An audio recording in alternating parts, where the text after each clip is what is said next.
everybody, welcome back to our YouTube channel Spoken English with Shamala. ఈరోజు మనం మన వీడియోలో గెట్ని ఎన్ని రకాలుగా యూస్ చేస్తాం, ఎలా యూస్ చేస్తాం అనేది చూడబోతున్నాం. Usages of get. ఇక్కడ చూడండి, నేను 6 కేటగిరీస్ రాశాను. 1 2 3 4 5 6 కేటగిరీస్గా డివైడ్ చేసి రాశాను. ఎందుకని 6 కేటగిరీస్గా రాశాను అంటే అది వాటి గురించి ఎక్స్ప్లెయిన్ చేసినప్పుడు నేను ఎందుకు ఇలా సపరేట్గా రాశానో చెప్తాను. సో గెట్ని మనం ఇన్ని రకాలుగా యూస్ చేస్తాం. ఇవే కాకుండా గెట్ని మనం కింద చూడండి 6 యూసేజ్ ఏంటి, ఫ్రేజల్ వర్బ్. ఫ్రేజల్ వర్బ్లో కూడా మనం గెట్ని యూస్ చేస్తాం. అయితే ఈరోజు ఈ వీడియోలో 1 to 5 ఉన్నాయి కదా, ఆ యూసేజెస్ గురించి నేర్చుకుందాం. ఫ్రేజల్ వర్బ్గా గెట్ని ఎలా యూస్ చేయాలో ఇంకొక వీడియో చేస్తాను. ఇలాంటి మరిన్ని ఇంట్రెస్టింగ్ వీడియోస్ కోసం ఛానల్ని సబ్స్క్రైబ్ చేసుకోండి. అలానే మీకు కంటెంట్ నచ్చినట్లయితే తప్పకుండా లైక్ చేయండి మరియు వీడియోని ఎక్కడా స్కిప్ చేయకుండా చూడటానికి ప్రయత్నించండి.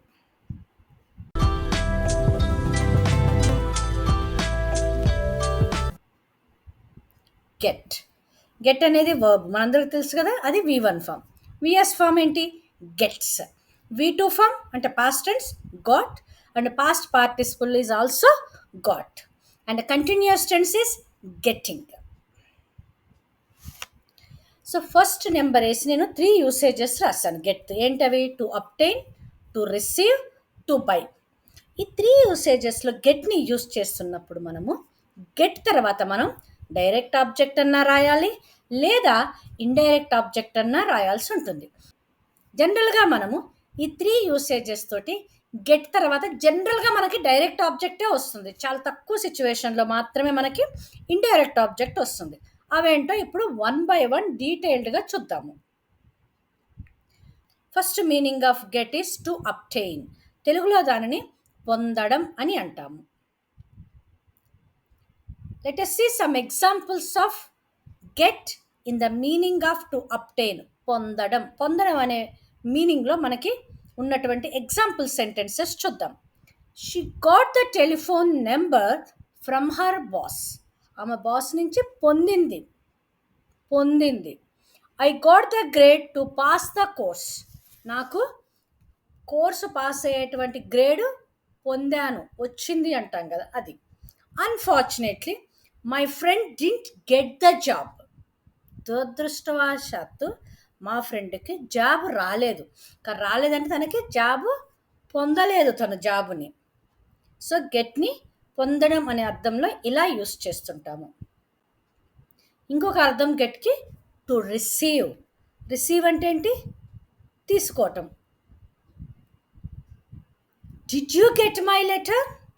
Did you get my letter అంటే నా లెటరు నీకు చేరిందా అని అర్థంలో మనం ఇక్కడ గెట్ని యూస్ చేస్తాం.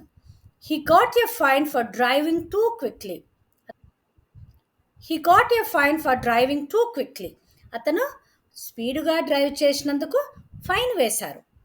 I got a delivery this morning అంటే ఇక్కడ అర్థం ఏంటి, అన్నిట్లో నేను స్వీకరించటం. అతను స్వీకరించాడు. I got a delivery this morning, డెలివరీని నేను స్వీకరించాను. ఈ ఉద్దేశంలో కూడా మనం గెట్ని యూస్ చేస్తాం. గెట్కి ఇంగ్లీష్లో చాలా అర్థాలు ఉంటాయి. Third meaning of get is to buy, కొనడం. Can you get some milk from the shop అంటే ఇక్కడ చూడండి, ఆ గెట్ని మనం బై అని రీప్లేస్ చేసినా కరెక్ట్ వస్తుంది. Can you by some milk from the shop. So ఆ బై ప్లేస్లో మనం గెట్ రాసి కూడా యూస్ చేయొచ్చు. I didn't get you a news paper. ఇక్కడ చూడండి, మనం అనుకున్నాం కదా, జనరల్గా గెట్ తర్వాత మనం డైరెక్ట్ ఆబ్జెక్ట్ యూస్ చేస్తాం. ఇక్కడ మనం ఇండైరెక్ట్ ఆబ్జెక్ట్ యూస్ చేస్తాం. I didn't get you a newspaper అంటే నేను న్యూస్ పేపర్ నీకోసం కొనలేదు. I'm sorry, I didn't buy you a newspaper. He got a new bike. ఇక్కడ గాట్ని మనం బై అనే అర్థంలో యూస్ చేస్తాం. He bought a new bike, ఆ బాట్ ప్లేస్లో మనం గాట్ అని యూస్ చేస్తాం. Another meaning of get is to reach, చేరుకోవటం. How long did it take you to get to the office? నీకు ఆఫీస్కి చేరుకోవడానికి ఎంత సమయం పట్టింది? నీకు ఎంత సమయం పట్టింది అంటే ఆఫీస్కి చేరుకోవడానికి, టు గెట్, చేరుకోవడానికి, టు రీచ్. చూడండి, టు గెట్ ప్లేస్లో మనం టు రీచ్ అని కూడా చెప్పొచ్చు. If you keep walking you will get to a supermarket. ఇలా నడుచుకుంటూ వెళ్తే నువ్వు సూపర్ మార్కెట్కి చేరుకుంటావు. If you keep walking you will reach a supermarket. అయితే రీచ్ తర్వాత మనం టు అని యూజ్ చేయకూడదు. How long did it take you to reach the office. Reach తర్వాత టు యూజ్ చేయకూడదు, కానీ గెట్ తర్వాత మనం టు యూజ్ చేయాల్సి ఉంటుంది ఈ మీనింగ్లో. To arrive. అరైవ్ అంటే రావటం, చేరుకోవడం.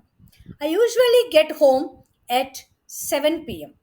టు అరైవ్, టు రీచ్ అనే అర్థంలో మనం గెట్ని యూజ్ చేస్తుంటే గెట్ తర్వాత ఎప్పుడైనా సరే మనం టు యూజ్ చేయాలి. What time do you get to school. ఏ టైంకి నువ్వు స్కూల్కి చేరుకుంటావు. అయితే ఫస్ట్ సెంటెన్స్లో మనం గెట్ తర్వాత టు రాయకుండా హోమ్ రాసాము. చూడండి, హోమ్ అని యూజ్ చేసేటప్పుడు ఎప్పుడూ కూడా మనం ప్రిపోజిషన్ని యూజ్ చేయకూడదు. చూడండి, I'm going home, I went home, when did you go home. చూడండి, హోమ్కి ముందు ఎప్పుడు ప్రిపోజిషన్ యూజ్ చేయకూడదు. ఎందుకని? హోమ్ అనేది ఇన్విజిబుల్ థింగ్ కాబట్టి మనం టు యూజ్ చేయకూడదు. ఇంకెక్కడైనా సరే గెట్ని మనం అరైవ్ కానీ రీచ్ అనే కానీ అర్థంలో యూజ్ చేస్తుంటే టు అని యూజ్ చేయాల్సి ఉంటుంది. Next third set of get is to become, అంటే మారడం. ఓకే, అంటే ఏంటి? ఒక స్టేట్ నుంచి ఇంకొక స్టేట్కి మారటం. ఈ సిచ్యువేషన్లో యూజ్ చేస్తున్నప్పుడు గెట్ తర్వాత మనం అడ్జెక్టివ్ యూజ్ చేయాల్సి ఉంటుంది. డోంట్ గెట్ యాంగ్రీ అంటే కోపపడకు. అంటే ఇప్పుడు నేను కోపంగా లేను, కోపంగా లేని స్టేట్ నుంచి కోపపడే స్టేట్కి వెళ్తాను, అంటే మారుతున్నాం కదా ఒక స్టేట్ని, దాని ఉద్దేశంలో ఇక్కడ గెట్ యూజ్ చేసాము. సో గెట్ తర్వాత యాంగ్రీ అనేది అడ్జెక్టివ్. ఈ సిచ్యువేషన్లో మనం బికమ్ అని యూజ్ చేసే సిచ్యువేషన్లో గెట్ తర్వాత మనం అడ్జెక్టివ్ యూజ్ చేయాల్సి ఉంటుంది. Wear a jacket or you will get cold. The weather gets warmer starting in April. In the UK it gets dark at 5 PM. Gets dark అంటే చీకటి పడుతుంది. ఇప్పుడు వెలుతురుగా ఉన్నది, ఆ స్థితి మారిపోయి చీకటి అనే స్థితికి వస్తుంది. ఇక్కడ ఉన్నటువంటి అన్ని మీనింగ్లలో మనం గెట్ని టు బికమ్ అనే మీనింగ్లో యూజ్ చేసాము. అన్నిటి తర్వాత మనం అడ్జెక్టివ్ని యూజ్ చేసాము. ద యూకే అన్నాము. మనము ఆర్టికల్స్ నేర్చుకునేటప్పుడు చెప్పుకున్నాము, కొన్ని కంట్రీస్ ముందు మనం ద యూజ్ చేయాల్సి ఉంటుంది. Next fourth usage of get is ఇంకొకరితో పని చేయించటం ఎలా. నేను ఒక వీడియో చేశాను, దాని లింక్ కింద డిస్క్రిప్షన్లో ఇస్తాను. దాంట్లో మీకు నా థంబ్నెయిల్ హెడ్డింగే ఇది ఉంటుంది, ఇంకొకరితో పని చేయించటం ఎలా అనే థంబ్నెయిల్ ఉంటుంది ఆ వీడియోకి. దాంట్లో నేను గెట్ తోటి ఇంకా వేరే వర్బ్స్తో కూడా ఎలా ఈ సెంటెన్సెస్ ఫ్రేమ్ చేయాలో నేను మీకు చెప్పాను. అంటే ఏంటి? ఒకరితో పని చేయించుకోవటం ఎలా, ఒకరితో పని చేయించాలి అని చెప్పడానికి మనము గెట్ని యూస్ చేస్తాము. ఎలా అంటే informal way of saying to have something done. అంటే ఇది ఫార్మల్లో గెట్ని యూస్ చేయం, ఇన్ఫార్మల్గా. జనరల్గా ఈ మీనింగ్లో ఎప్పుడు యూస్ చేస్తామంటే జనరల్గా కొన్ని సర్వీసెస్ తీసుకుంటాం కదా, కార్ రిపేర్ చేయిస్తాము, హెయిర్ కట్ చేయించుకుంటాము, ఏసీ రిపేర్ చేయిస్తాం, అంటే డబ్బులు ఇచ్చి సర్వీస్ చేయించుకుంటాం కదా. అట్లాంటి సిచ్యువేషన్లో మనం గెట్ని ఇక్కడ యూస్ చేస్తుంటాము. అంటే ఇంకొకరితో పని చేపిస్తాం, ఒక పనిని చేపించడానికి. దాని స్ట్రక్చర్ ఏంటంటే get plus object plus past participle. Get object past participle. చూడండి, I'm getting my hair cut on Wednesday. I'm getting my hair cut on Wednesday. నేను వెన్స్డే నా హెయిర్ కటింగ్ చేయించుకుంటున్నాను. I got my teeth checked. I got my teeth checked అంటే ఏంటి? ఎక్కడ? Dentist దగ్గర.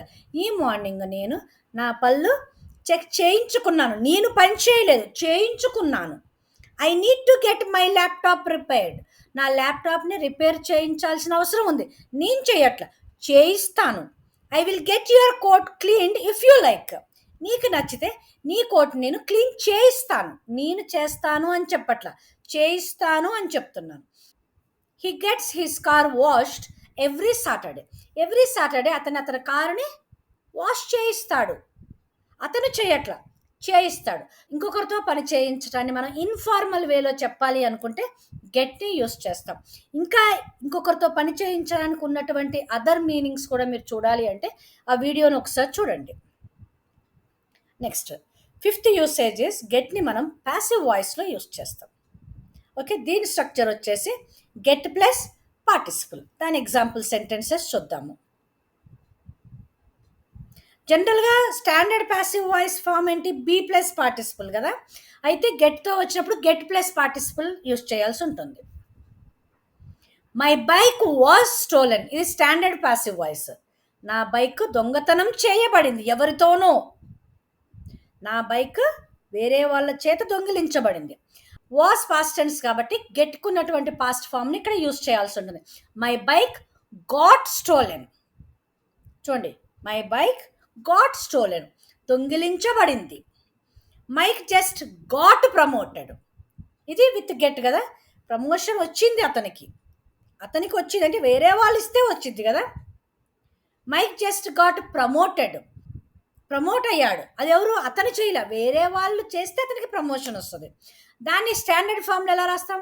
Mic was promoted. So ఆ be form ప్లేస్లో మనం గెట్ని యూస్ చేయాల్సి ఉంటుంది. ఇంకొన్ని సెంటెన్సెస్ చూద్దాం. ద బర్గ్లర్ గాట్ అరెస్టెడ్, అది గెట్ తోటి. అదే స్టాండర్డ్ ఫామ్ అయితే the burglar was arrested. Our house got badly damaged in the storm. We got delayed coming back from London. మన లాస్ట్ 2 సెంటెన్సెస్ని స్టాండర్డ్ ప్యాసివ్ వాయిస్లో ఎలా రాయాలో కింద కామెంట్ సెక్షన్లో రాయండి. Thank you for watching. I hope you have understood the usages of get. ఇంకొక వీడియోలో మనము గెట్ని ఫ్రేజల్ వర్బ్ ఎలా యూస్ చేయాలో చూద్దాం. ఇలాంటి మరిన్ని ఇంట్రెస్టింగ్ వీడియోస్ కోసం ఛానల్ని సబ్స్క్రైబ్ చేసుకోండి. అలానే మీకు కంటెంట్ నచ్చినట్లయితే తప్పకుండా లైక్ చేయండి. ఇంకొక వీడియోతో కలుసుకునేంత వరకు హస్తా లూయేగో, అదియోస్.